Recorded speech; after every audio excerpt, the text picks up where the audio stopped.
Hello friends, welcome to my YouTube channel viral news gold में। Friends, यदि अभी तक आप लोगों ने मेरे यूट्यूब चैनल को सब्सक्राइब नहीं किया तो सब्सक्राइब कर लीजिए।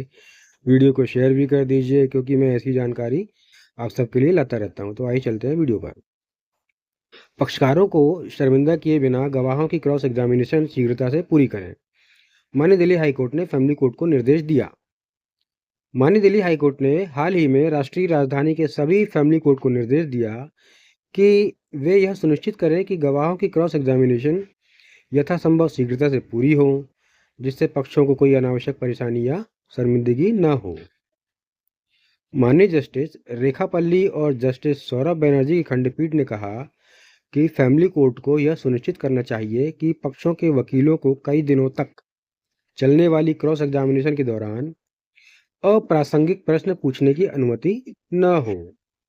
माननीय न्यायालय ने आगे कहा कि फैमिली कोर्ट के समक्ष विवादों की प्रकृति आमतौर पर क्रूरता, परित्याग आदि के आधार पर तलाक मांगने या नाबालिग बच्चों की कस्टडी मांगने से संबंधित होती है। इसलिए यह आवश्यक है कि इन याचिकाओं में उठाए गए विवादों का निपटारा अधिनियम के तहत परिकल्पित रूप से शीघ्रता से किया जाए।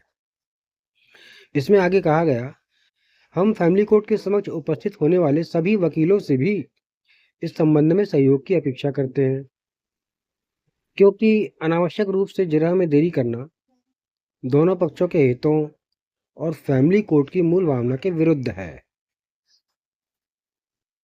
खंडपीठ एक पत्नी द्वारा दायर अपील पर विचार कर रही थी, जिसमें तलाक की याचिका के गुण दोष पर आगे बढ़ने से पहले भरण पोषण के लिए उसके आवेदन पर निर्णय लेने के उसके अनुरोध को खारिज करने वाले फैमिली कोर्ट के आदेश को चुनौती दी गई। उसके क्रॉस एग्जामिनेशन के लिए उपस्थित होने में असमर्थता के कारण उसके जांच करने के अधिकार को भी खारिज कर दिया गया। माननीय न्यायालय ने कहा कि फैमिली कोर्ट ने एक पुराने मामले में सुनवाई पूरी करने की अपनी व्यग्रता में इस तथ्य को भी नज़रअंदाज कर दिया कि पारिवारिक मामलों में थोड़ी अधिक संवेदनशीलता दिखाने की आवश्यकता होती है। माननीय न्यायालय ने कहा, हमारे विचार से वर्तमान तथ्यात्मक मैट्रिक्स में जब यह ऐसा मामला नहीं था जिसमें अपीलकर्ता क्रॉस एग्जामिनेशन के लिए उपस्थित नहीं हो रही थी, तो फैमिली कोर्ट को अपीलकर्ता के खुद की जांच करने के अधिकार को इतनी जल्दबाजी में बंद नहीं करना चाहिए था।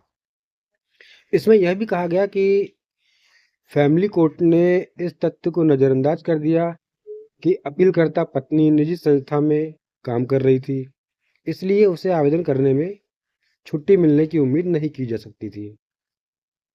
माननीय न्यायालय ने कहा, उपर्युक्त के आलोक में हम अपील को आंशिक रूप से स्वीकार करने के लिए बाध्य हैं, क्योंकि यह अपीलकर्ता के स्वयं की जांच करने के अधिकार को इस सीमा तक समाप्त कर देता है कि यह निर्देश देकर कि याचिका में अंतिम दलीलें तब तक नहीं सुनी जाएंगी जब तक कि अपीलकर्ता की जगह पूरी नहीं हो जाती, जिसके लिए फैमिली कोर्ट पक्षों की सहमति से जनवरी में ही तारीख तय करने के लिए स्वतंत्र होगा। तो फ्रेंड्स, ये थी बहुत ही महत्वपूर्ण बात जो माननीय दिल्ली हाईकोर्ट ने सभी फैमिली कोर्ट को बताया है और वकीलों से भी सहयोग की अपेक्षा की है। तो मेरे चैनल को सब्सक्राइब करिए, वीडियो को शेयर करिए, डिस्क्रिप्शन में भी